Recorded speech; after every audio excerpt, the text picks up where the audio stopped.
I didn't realize how controversial my samples versus clones video would be. Clone buyers have been called cheap thieves and originals buyers have been called snobs and elitists. So let's talk about this once and for all. Should you or shouldn't you buy clone fragrances? Most people judge a fragrance based on a single axis, which is price. To some, a low price means a low quality knockoff, while a high price means luxury, intention, and quality. To others, a high price means branding, marketing, and a ripoff, while a low price means affordable and reasonable. To bridge these two together, we have to look at this hidden second axis, which is profit margin. Now, this gives us a profit price matrix. There are 4 types of companies. High profit, high price companies charge a lot of money for a product that was relatively cheap to create. These are usually luxury brands that run on marketing, on storytelling, and on brand exclusivity. We also have brands with a low margin, high price. These brands sell expensive products because the actual cost of manufacturing is high. These are usually artisanal or indie brands, which means they have a higher startup and operational cost. Everything from coming up with the idea, trial and error, materials, equipment. These are companies where the founder or perfumer is putting in a lot of their own effort and time and money to express themselves and come up with a unique idea.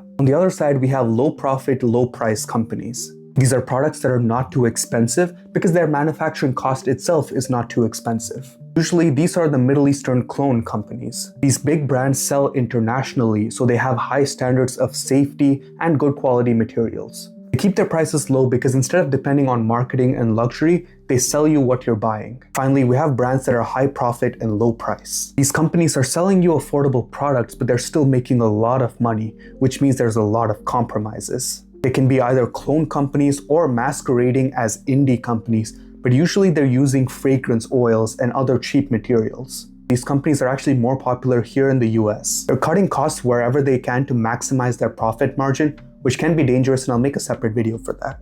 To clone or not to clone comes down to 2 factors. First is the company that you're buying clones from using safe practices and high quality materials. Second, are the fragrances being cloned from a large multinational company focused on luxury and marketing?